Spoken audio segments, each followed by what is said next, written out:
Title पर बिल्कुल सही लिखा है हमने। आपको पता है खबर यह लीक हुई है कि डोनाल्ड ट्रंप फ्रस्ट्रेट हो गया कि ईरान तुरंत पलटवार कर दे रहा है, कहीं भी अमेरिका और इजराइल को ऊपर नहीं होने दे रहा है कि भाई हमने ईरान में तबाही मचा दी और हम जीत गए और हमने जंग के खात्मे का ऐलान कर दिया। यह होने ही नहीं दे रहा ईरान। अमेरिका जैसे ही हमला करता है ईरान पलटवार करता है, इजराइल जैसे ही हमला करता है ईरान पलटवार करता है। रिपोर्ट यह है कि अमेरिकी ऑफिशियल ने बताया कि जनाब गुलाबी सुअर फ्रस्ट्रेट हो गए और कैबिनेट मीटिंग में जहां पर सारे वॉर मिनिस्टर बैठे थे, डोनाल्ड ट्रंप ने कहा कि ईरान पर परमाणु हमला कर देते हैं। तो सारे अमेरिकी ऑफिशियल शॉक में हो गए कि इतनी आसानी से Donald Trump president of America परमाणु हमला करने को कैसे कह सकते हैं, वो भी ईरान पर परमाणु हमला, ऐसे कैसे। तो दोस्तों कुल मिला के ये बात सामने आई है कि डोनाल्ड ट्रंप इतना नीचे गिर चुका है कि वो परमाणु हमला सोच रहा है ईरान पर। यह बात तो क्लियर हो गई ना कि डोनाल्ड ट्रंप का दिमाग कहां तक जा रहा है। भाई क्लियर हो गया ना कि ट्रंप का दिमाग परमाणु तक पहुंच रहा है। तो एक्सपर्ट ये कह रहे हैं कि जिस तरह से डोनाल्ड ट्रंप के हाथ में पावर है और उसने मुंह से जो कह दिया है अपनी कैबिनेट में, कोई बात नहीं कि ईरान पर यह परमाणु हमला करने की शुरुआत कर चुका हो, यानी तैयारी हो चुकी हो। इसीलिए ईरान के आसपास सऊदी अरब के आसमान में, यूएई के आसमान में, जॉर्डन के आसमान में अमेरिका का परमाणु बॉम्बर देखा जा रहा है। दुआ कीजिएगा। ठीक इसी के बाद डोनाल्ड ट्रंप ने अपनी रिपब्लिकन पार्टी और विपक्ष की पार्टी से रिक्वेस्ट की है कि $350 बिलियन अपनी फौज के लिए जो रिक्वेस्ट किया गया है उसको अप्रूव कर दें। हमारी फौज को $350 बिलियन की जरूरत है। आपके स्क्रीन पर अमेरिकी सेनेटर है, एक ट्रंप की पार्टी का है, जहरीला बयान देता है। इसने यहां तक कह दिया है कि अगर डोनाल्ड ट्रंप ईरान की oil refinery, oil facility, electric facility यानी बिजली घर, तमाम इन संस्थानों पर हमला करते हैं तो हम उनके साथ हैं। याद रखने वाली बात है, आपको फिर से बता रहा हूं, यही अमेरिका जो 3 दिन पहले तक इजराइल को रोक रहा था कि ईरान पर हमला ना करो, अगले ही दिन खुद ईरान पर हमला कर देता है। पर नेतन्याहू ने मजे लिए चुटकी ली, कहा कि अभी 2 दिन पहले इजराइल को रोक रहा, हमें रोक रहा था अमेरिका, और अब खुद हमला कर रहा है। और अमेरिका ने जो हमले किए हैं उसमें हमारा कोई रोल नहीं, हमने ईरान पर हमला नहीं किया। यानी गुलाबी सुअर किसी भी हालत में भरोसे के काबिल नहीं है। डे 1 से वाहिद आपका ये एक नौकर बार बार कह रहा है कि ईरान अमेरिका पर भरोसा ना करे। जब 41 दिन 24/7 लगातार 41 दिन आपको अपडेट देते हुए, जबकि हमने 41 दिन के बाद तक लगातार अपडेट दिया था आपको, पूरे 65 दिन, हमने एक बात को बार बार अपने चाहने वालों के दिमाग में डालने की कोशिश की थी कि इस चीज को समझ लीजिए कि अमेरिका सुधरने वाला नहीं है। तमाम दुनिया और उम्मत मुस्लिमा इस चीज को अच्छे से समझ रही है। लेकिन कितने अफसोस की बात है कि तमाम अरब फिर भी अमेरिका का साथ दे रहे हैं और अमेरिका का साथ दिया है। मुहर्रम करीब है, आज पूरी उम्मत को दिख जाएगा कि ईरान ने जो लाइन खींची है इंसानियत के और हैवानियत के बीच, तो जो अमेरिका के साथ है, फिलिस्तीन के कातिलों के साथ है, गज्जा को मिटाने वालों के साथ है, मस्जिद इब्राहिमी पर कब्जा करने वालों के साथ है, वो मुसलमान कैसे हो सकता है। ईरान कोई शियत की लड़ाई नहीं लड़ रहा है, अहले तशय्युओं वाला कोई मसला नहीं है। ईरान सिर्फ इंसानियत और हैवानियत के बीच का फर्क समझ लीजिए। ईरान सिर्फ यही कर रहा है। ईरान क्या सिर्फ अपने लिए लड़ रहा है, ईरान वेनेजुएला का बदला ले रहा है, ईरान ग्रीनलैंड को बचा रहा है। क्या भाई, कभी कभी बिना कुछ बोले भी समझी जा सकती हैं चीजें। अगर ईरान अमेरिका का सामना न करता तो तमाम दुनिया जानती है कि ईरान पर कब्जा होता और अमेरिका का कॉन्फिडेंस इतना बढ़ जाता कि दुनिया में उसकी दादागिरी जैसे चल रही थी वैसे चलती रहती। ईरान अमेरिका के लिए एक ब्रेकर का काम कर रहा है। सड़क पर स्पीड से हम चलते हैं, दूर से दिखता है कि ब्रेकर आ गया है, तो गाड़ी स्लो करनी पड़ती है। अगर स्लो नहीं करते तो आपकी गाड़ी बिलियंस ऑफ डॉलर की हो, मर्सिडीज हो, कोई भी गाड़ी हो, हालत ख़राब हो जाती है। वही हालत ख़राब अमेरिका की हुई है। अब क्यों मैंने कहा कि अमेरिका पर भरोसा नहीं करना चाहिए? क्योंकि कल रात के हमले के बाद अमेरिका के डोनाल्ड ट्रंप के सेनेटर ने कहा है कि कल रात के हमले के बाद अगर ईरान नहीं सुधरा तो हम ईरान पर और बड़े हमले करके फुल स्केल वॉर में उतर जाएंगे। सोचिए 41 दिन पिटने के बाद फिर सीज फायर क्यों किया था अमेरिका ने? बातचीत की टेबल पर क्यों आया था? मैंने तभी कहा था कि ईरान को रुकना नहीं चाहिए, क्योंकि अमेरिका ये बहाना बना रहा है सीज फायर का।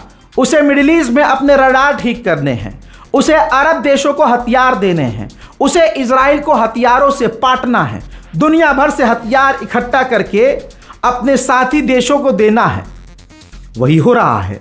अब जो कल तक सीज फायर और डील की बात कर रहा था, अब वो ईरान पर फुल स्केल वॉर थोपने की बात कर रहा है। मोहतरम हजरात, इसी सेनेटर ने आगे क्लियर कहा है कि अगर ईरान अमेरिका की बात नहीं मानता तो हम अमेरिकी गवर्नमेंट को, डोनाल्ड ट्रंप को, इजराइल पर जो पाबंदियां लगा रखी हैं हमने हमला ईरान पर ना करने की, वो तमाम पाबंदी हटा ली जाए इजराइल से। यानी एक पागल कुत्ते के मुंह से उसका पट्टा निकाल दिया जाए और इजराइल जैसे कुत्ते को खुला ईरान पर छोड़ दिया जाए। मैं आपको कल रात से लगातार अपडेट दे रहा हूं, कंटिन्यू, बिना रुके। चाहे आप सो रहे हो, चाहे आपने मेरी तमाम पिछली वीडियोस जो पिछले रात से लाइव अपडेट दे रहा हूं नहीं देखी हो, लेकिन मैंने फज्र में बताया था और उस वक्त मैंने एविडेंस नहीं दिया था कि जॉर्डन में अमेरिका के बेस पर ईरान ने हमले किए हैं। लीजिए, अब मैं सबूत दे रहा हूं, वीडियो अब आ गया है। जॉर्डन के आसमान में ईरान की मिसाइलें जाती हुई नजर आ रही हैं, ये वही फुटेज है। और फिर यही मिसाइलें हैं जो जॉर्डन में अमेरिका के बेस पर गिरी हैं। पिछले अपडेट में डोनाल्ड ट्रंप का मैंने बयान बताया था जिसमें उसने कहा कि स्ट्रेट ऑफ हॉर्मुज खुला हुआ है। आइए मैं सैटेलाइट इमेज से आपको लाइव सबूत दे रहा हूं। यहां आप भीड़ देख रहे हैं। ईरान ने जब ऐलान किया स्ट्रेट ऑफ हॉर्मुज हम तमाम जहाज़ों के लिए बंद कर रहे हैं, तो उसके बाद आप ट्रैफिक स्ट्रेट ऑफ हॉर्मुज में देख सकते हैं।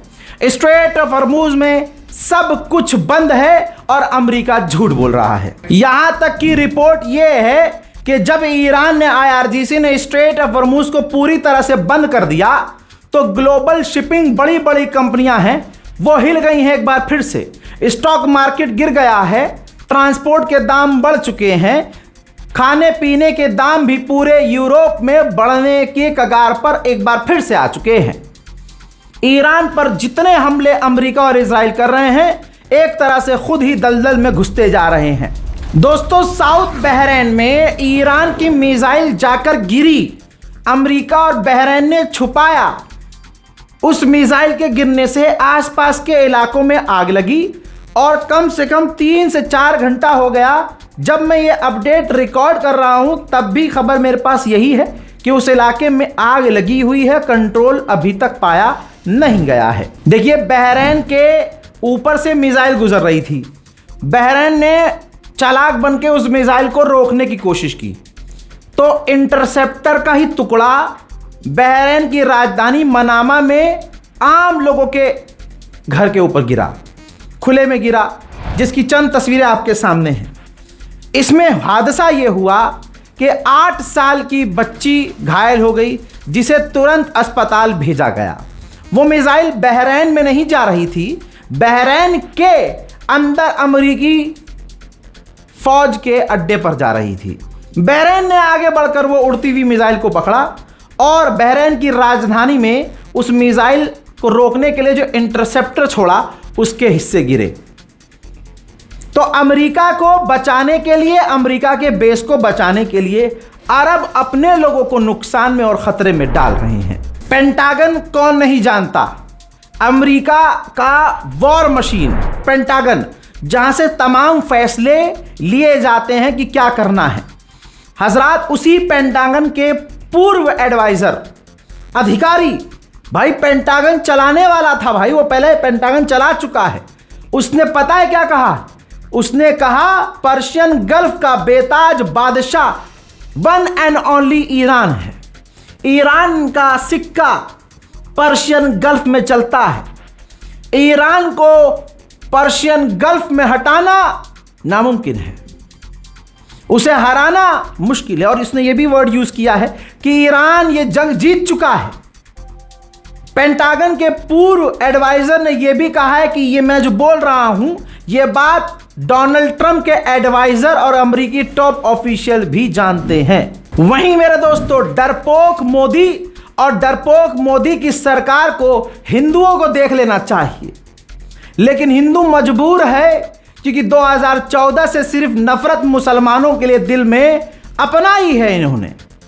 तो आज ये सच नहीं बोल पाएंगे, और खासकर वो वाले हिंदू जो कॉकरोच जनता पार्टी का प्रोटेस्ट हो, किसान आंदोलन हो, पुलिस वाले प्रदर्शन करें, नीट की परीक्षा वाले, कॉलेज के विद्यार्थी प्रदर्शन करें, कोई भी प्रोटेस्ट किया जाए तो भाई वो प्रदर्शन को खराब करने और उसका रुख मोड़कर हिंदू मुसलमान करने पहुंच जाते हैं।